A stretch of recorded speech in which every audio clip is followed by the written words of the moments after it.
The first thing Simone Carter heard was a man shouting, "Don't touch his face!" The second was Elias Venturi saying, "Let her." Everything around them went silent. Simone looked up from where she was kneeling on the marble floor of the riverfront ballroom. Elias Venturi sat against the base of a stone column, one knee raised, his black tuxedo jacket open. Blood ran in a narrow line from just beneath his left ear to the collar of his white shirt. The new cut was shallow. The old scar beneath it was not. It ran from the edge of his jaw toward his throat, pale against olive skin, disappearing beneath his collar. 3 armed men stood close enough to intervene. All 3 looked more disturbed by Simone's gloved hand approaching that scar than by the man currently restrained 10 feet away. Simone glanced at Elias. 33. 6'4". Broad enough to make the column behind him look decorative. Dark hair. Black eyes that seemed perfectly calm despite the blood. The newspapers called him President of Venturi River Holdings. New Orleans called him other things after dark. Simone did not care. Right now, he was a patient. "I need to check the wound," she said. His security chief stepped forward. "He doesn't like." "I heard you." Simone looked directly at Elias. "I'm going to touch the left side of your jaw and neck. I need to make sure the glass didn't catch anything deeper. Is that okay?" For the first time, something shifted in his expression. Not anger. Surprise. Nobody in his world asked permission very often. Elias held her gaze. "Yes." Simone placed 2 fingers beside the scar. His entire body went rigid. Not dramatically, just enough that she felt it. His pulse jumped beneath her fingertips. Behind her, one of his men muttered something in Italian. Elias never looked away from Simone. "Does that hurt?" "No, that wasn't convincing." "It doesn't hurt." "What does it do?" A pause. "Reminds me." Simone's gaze stayed professional. "Fine. You can remember after I make sure you're not bleeding somewhere important." Something almost like amusement moved through his eyes. Then the man restrained across the ballroom started laughing. Simone turned. He was wearing catering blacks. Mid-40s. Sweating heavily. Blood at his lip from where security had put him down. And staring at Elias's scar. Not his weapon. Not the guards. The scar. "That's wrong," Simone murmured. Elias heard her. "What is?" "The way he's looking at you." The restrained man smiled, then said, "Still sensitive, Venturi?" Elias stopped breathing, only for a second, but Simone noticed. So did every man around them. 20 minutes earlier, Simone had been bored. That was usually a good thing when you were the paramedic assigned to standby duty at a charity gala. Bored meant nobody had collapsed beside the champagne fountain. Nobody had mistaken a shellfish allergy for an opportunity to wait and see. Nobody important had attempted to prove that money made them medically indestructible. Simone was 24, black, beautiful, and accustomed to being underestimated for reasons that changed depending on the room. Sometimes she was too young. Sometimes too female, sometimes too calm. Tonight, in a fitted Navy M's uniform with her dark curls pulled into a clean bun, most guests simply assumed she was part of the hotel staff until they noticed the medical patch on her sleeve. She preferred it. Invisible people saw more. The Venturi Foundation Gala occupied the ballroom of an old converted customs house overlooking the Mississippi. Jazz quartet, auction tables, politicians, judges, developers, people with old New Orleans names and newer money. Elias Venturi arrived at 8:40. Simone noticed because half the room subtly changed direction. He did not. He greeted the mayor, spoke to an elderly donor, stopped to shake hands with 2 kitchen employees carrying trays. Interesting. Men who wanted to look powerful usually ignored anyone they could not use. Elias seemed to notice everybody. He noticed Simone, too. Once, across the ballroom. His gaze paused on her for perhaps 2 seconds, then moved on. She forgot about it, until a catering employee dropped a tray. The crash drew every eye. A second man came through the service doors at the same moment. Fast. Too fast. He carried a broken champagne bottle in one hand. Security moved immediately. Elias moved faster. He shoved an older guest aside before the attacker reached them. The bottle flashed. One sharp movement. Then 4 men hit the attacker at once. When Simone reached Elias, he was still standing. "Sit down. I'm fine. Congratulations." She pointed at the floor. "Sit." His security chief stared at her. Elias stared too, then sat. That was the first time the room went quiet for her. The second was when he let her touch the scar. Now Simone finished cleaning the new cut. "No stitches from me," she said. "You may need a proper closure if it keeps opening. I'd like you evaluated. No hospital." That wasn't a negotiation. One of Elias's men looked down quickly, hiding a smile. Elias noticed. "You find this entertaining, Marco?" "No, boss." Simone taped a small dressing in place. "You can intimidate him later." Elias looked at her. "You do this with every patient?" "Only the stubborn ones." The restrained attacker suddenly coughed. Simone turned. His face had changed. The aggression was gone. Confusion had replaced it. She stood. "I need to check him." Marco blocked her path. "He tried to cut Mr. Venturi, and now he's on the floor, breathing like he's going to pass out. He can wait." "No." Simone's voice changed. Not louder, harder. "He becomes my patient the second I decide he needs medical attention. Move." Marco looked toward Elias. Simone hated that. "Don't ask him." Marco's eyebrows rose. "I'm asking you," Elias said quietly. "Move." Marco stepped aside. Simone crossed the ballroom. The attacker blinked up at her. She crouched. "Can you tell me your name?" No answer. She checked him. Breathing fast, pulse rapid, skin damp. "Sir, look at me." His eyes finally focused, then widened. "Simone?" She froze. She knew him. "Trevor?" Trevor Hale, dock electrician.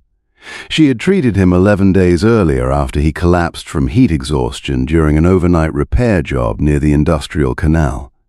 He had spent the ambulance ride complaining that his teenage daughter wanted to become a drummer and asking Simone whether 14 was too young for a full kit. This man had not seemed violent. Tonight he had tried to slash Elias Venturi's face. "Trevor, what happened?" His eyes filled with panic. "I didn't." Marco stepped closer. Trevor flinched. Simone held up one hand. "Back." Marco actually obeyed. Trevor looked at Simone again. "They said I only had to scare him." "Who?" "I don't know." Elias approached behind her. Trevor saw him and started trembling. "No. No. They said you'd understand." Elias's voice was cold. "Understand what?" Trevor stared at the scar. "The message." Simone felt the room contract. "What message?" she asked. Trevor shook his head frantically. "They told me to reopen it." Nobody moved. Simone looked over her shoulder. Elias Venturi had gone completely still. Not angry, not confused, recognizing. Trevor's phone vibrated in an evidence tray beside the security desk. Once, twice. The screen lit. Simone was closest. She did not pick it up. She did not need to. The message was visible on the lock screen. "Did you touch the scar?" Another appeared. "If he remembers St. Vincent, leave." Elias crossed the room. For the first time all evening, Simone saw real emotion break through his control. He looked at the words, then at Trevor. "Who gave you this phone?" Trevor shook his head. "A man came to my apartment yesterday." "What man?" "I never saw his face." Elias's jaw tightened. Trevor continued. "He knew my mortgage was behind. He knew where my daughter went to school." Simone saw Elias glance at Marco. "Get his family somewhere safe." Trevor stared at him. "What?" "You heard me. I tried to cut you. You were bought because somebody thought desperation made you disposable." Elias looked toward his men. "Move his family. Pay nothing off. Touch none of his accounts. Just make sure nobody reaches them tonight." That surprised Simone. Power without theatrics. No promise to own Trevor's life. Just a problem identified and pressure applied. Elias turned toward her. "You were right." "About?" He wasn't looking at me. His fingers brushed the dressing over his scar. He was looking at this. Simone stood. "What's St. Vincent?" For the first time, Elias hesitated. Marco said quietly, "Boss." Elias silenced him with a glance. Simone crossed her arms. "If this is where you tell me it's none of my business, remember that somebody used one of my former patients to carve a message into your face while I was standing 20 feet away." Elias looked at her for a long moment, then dismissed the room with 2 words. "Everyone out." Marco stiffened. "Boss, out." Within seconds, the ballroom emptied except for security outside the doors, Trevor being transferred to Simone's partner and Simone herself. Elias walked toward the windows. The Mississippi moved black beneath the city lights. Simone waited. He finally spoke. "St. Vincent was a restaurant." "Was?" "It burned 11 years ago." She looked at his scar. "You were there?" "Yes." "How old were you?" 22. "What happened?" Elias's reflection stared back from the glass. "The official story?" "I didn't ask for that." He turned. The scar looked different now. Not like something dangerous. Like evidence. "I was supposed to die inside." Simone said nothing. "So was another man." "Who?" "Dominic Say." The name meant nothing to her. Elias continued. "He built the first serious organization that ever challenged mine." "You were already running things at 22? "No." His expression darkened. "I was the reason he wanted peace." That was not an answer she fully understood. "Did Dominic die?" "Yes." "You're sure?" "I watched the ceiling come down between us." Simone looked toward Trevor's phone. "Then someone who knows exactly what happened inside that restaurant just sent you a message only you would understand, yes. Who else knew about the scar?" 4 people. "And 3 are dead." Simone's skin prickled. "The 4th?" Elias looked directly at her. For the first time since she had touched him, the controlled Mafia boss looked genuinely unsettled. "The 4th man disappeared 11 years ago." Her phone vibrated. Unknown number. Simone frowned. She opened the message. A photograph loaded. Not of Elias. Of her. Taken minutes earlier. She was kneeling in front of him, 2 fingers touching the scar beneath his jaw. Underneath were 6 words. "He let you touch it." Interesting. A second message followed. "Ask Elias why you were chosen." Simone slowly raised her eyes. Elias was already looking at her, and the expression on his face told her something worse than fear. He had just realized the same thing she had. Trevor had not been chosen because Simone happened to know him. Simone had been standing in that ballroom because someone wanted her there. Simone looked at the message again. "Ask Elias why you were chosen." Then she looked at Elias. "Answer it." He did not pretend not to understand. "I requested you." That caught her completely off guard. What? For tonight? You requested me by name? Yes. Why? Elias glanced toward the ballroom doors. 11 days ago, Trevor Hale collapsed at one of my river terminals. Simone remembered. Heat. Confusion. A foreman insisting the night crew could return to work as soon as the ambulance left. Simone had disagreed. Strongly. You heard about that? My operations director complained that a paramedic shut down part of the loading yard for 40 minutes. He made it sound like an invasion. He had 2 men showing heat symptoms and wanted them back on the job. I know. Simone studied him. Elias continued. I read the incident report. You read ambulance reports about dock workers? I read complaints involving my name. And? One sentence interested me. What sentence? He remembered it exactly. Patient safety will not be modified by employer status, operational delay, or ownership pressure. Simone recognized her own wording. Elias's eyes stayed on hers. My director wrote that you said it to his face. I did. He also wrote that you refused his business card. He was trying to intimidate me with embossed paper. A brief smile. I liked you before I knew what you looked like. The room became unexpectedly quiet. Simone felt it. So did he. Careful, she said. With what? That almost sounded romantic. It was meant to. Her heartbeat changed. Elias did not move closer. I asked the medical contractor to assign you tonight because I wanted someone here who wouldn't become useless just because important people were standing nearby. Simone folded her arms. You could have told me. Yes. Why didn't you? Because I requested a competent paramedic, not a personal favor. A beat. And because I suspected you'd say no if you thought I specifically wanted you here. She stared at him. You're learning. I'm trying. Then her expression hardened. Which means whoever sent that message knew you requested me. Elias's brief smile disappeared. Yes. Someone had known his decision before Simone ever entered the ballroom. They found the breach 23 minutes later. Not in Elias's organization. In the medical contractor's scheduling system.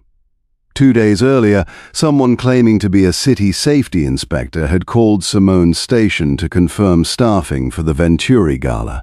Simone immediately remembered him. Mid-50s. Lean. Gray at the temples. He had stood beside the ambulance bay asking boring questions about response times and radio coverage. She had barely looked at him. But she remembered one thing. He had a burn on his right hand. Elias stopped. Where? Across the thumb and first 2 fingers. Simone looked at his face. You know that scar. I know who has it. Her station supervisor texted a security camera still. Simone turned the phone toward Elias. The change in him was instant. Lucien Voss, the 4th man. Dominic Say's lieutenant. The man who had disappeared after St. Vincent. Was he inside the restaurant? Simone asked. Yes. So he survived. Apparently. Why did you think he disappeared? Because he blamed me for Dominic's death. Did you kill Dominic? Elias looked at her. No. She waited. He understood what she was asking. The real answer. Dominic invited me to St. Vincent to negotiate a truce. Halfway through dinner, he told me there would never be peace while both of us were alive. Elias touched the scar. He had already arranged the fire. Simone's stomach tightened. He trapped you inside? He tried. And Lucien? Was near the kitchen. I saw him before the smoke cut the room apart. What happened to Dominic? A beam came down between us. You left? I crawled out. Elias's voice remained level, but Simone could see what the control cost him. Then I went back. That surprised her. Why? Because I was 22 and stupid enough to think saving the man who tried to murder me might end the war. Did you reach him? No. Now she understood the scar. Not only pain, failure. 11 years of remembering the man he could not pull out. Elias looked at Lucian's photograph. He thinks I abandoned him. Simone shook her head. No. Elias looked at her. He wants you to think he thinks that. What? Look at what he's done. She counted it aloud. Trevor was told to reopen the scar, not kill you. I was specifically assigned here. Someone photographed me touching it. Then they told me to ask why I was chosen. Her eyes narrowed. This isn't revenge yet. It's preparation. For what? Simone's phone rang. Unknown number. She answered on speaker. A man's voice. Older. Calm. St. Vincent. Midnight. Elias went still. Lucian continued. Bring the paramedic, Simone said. No. Silence. Apparently Lucian had not expected that. You don't understand what this concerns. I understand enough. You're standing beside a man who left his closest friend to burn. Elias's expression did not change. Simone looked directly at him, then said into the phone, If you had proof, you'd send it. Lucian went quiet. You don't want the truth, she continued. You want him back in that building. The line disconnected. Elias stared at her. What? Simone handed him the phone. He doesn't have an ending. Explain. He has the scar. Trevor. Me. The old restaurant. Everything is designed to put you back in the same emotional state. She stepped closer. He needs you angry, frightened, and inside St. Vincent. Why? So you'll give him the ending he's been waiting 11 years to see. Elias understood. Violence. A confession. A breakdown. Whatever Lucian could capture afterward would become the truth he wanted. Elias reached for his jacket. Simone caught his sleeve. No. I need to finish this. That sentence is exactly why he invited you. His eyes hardened. He threatened you. And you're doing it again? What? Turning my safety into permission to stop thinking. That landed. Simone released him. You don't protect me by becoming predictable. For several seconds, Elias said nothing. Then he removed his hand from his jacket. All right. Good. What do we do? Simone smiled faintly. Now you're asking the paramedic. Lucian Voss was arrested before midnight. Not at St. Vincent. At a parking garage 3 blocks away. He had expected Elias to arrive through the front entrance. Instead, Elias's attorney turned Trevor's phone, the coercive messages, the medical scheduling fraud, and security footage identifying Lucian over to investigators. Simone's station footage placed him there 2 days earlier. The fake city credential was recovered from his car. Most damaging of all, Lucian had kept the prepaid phone used to threaten Trevor's daughter. He had spent 11 years imagining Elias Venturi as the same 22-year-old man who would run into a burning building because someone challenged his guilt. Elias disappointed him. Lucian never got his confrontation. No gunfight, no burning restaurant, no photograph of Elias losing control. Just handcuffs beneath fluorescent concrete lights while lawyers and detectives took apart the plan piece by piece. Simone learned something that night. Men like Elias could make violence look powerful. Restraint required more. 3 weeks later, Simone stood outside St. Vincent, or what remained of it. The restaurant had never reopened. The brick structure had spent 11 years behind construction fencing while ownership disputes kept redevelopment frozen. Elias had finally purchased the parcel. Simone looked at him. You bought your trauma?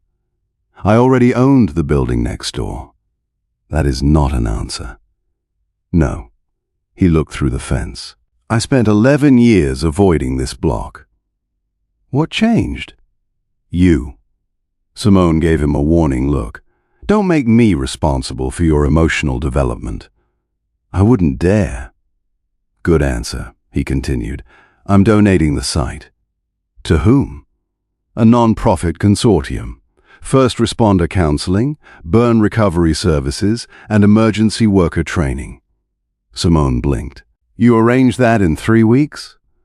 My attorneys are unpleasantly efficient. Why? Elias looked at the ruined building. Because I'm tired of treating a scar like a shrine. That was the first time Simone had heard him speak about it without his body tightening. He turned toward her. I also owe you dinner. For saving your life? For refusing to let me ruin it? That costs more. I was afraid of that. Simone smiled. Then her eyes moved to the pale scar beneath his jaw. May I? Elias understood immediately. He became still, but not frozen. Yes. Simone stepped closer. Her fingertips touched the scar. The first time, his pulse had jumped beneath her hand. This time it remained steady. She traced no farther than he had permitted. How does it feel? She asked. Elias looked at her. Different? Good different. You're touching me. That wasn't the medical question. It's the answer I have. She laughed softly. Then Elias did something unexpected. He lifted his hand toward her face and stopped before touching her. May I? Simone's smile faded into something warmer. Yes. His fingers settled gently against her cheek. No guards, no ballroom, no frightened men waiting to see what their boss would tolerate. Just the most feared man on the river asking before he touched the woman who had once done the same for him. Simone rose slightly onto her toes. This time, neither of them needed an emergency. She kissed him. Slow. Certain. When she pulled back, Elias looked almost offended by how quickly it ended. That was brief. I'm a paramedic. What does that have to do with anything? I believe in reassessment. His laugh followed her toward the sidewalk. Behind them, St. Vincent was still scarred by fire. Soon, it would become something else. Elias understood that now. A scar did not disappear because you stopped looking at it. Sometimes it changed because, for the first time, you trusted the right person to touch it.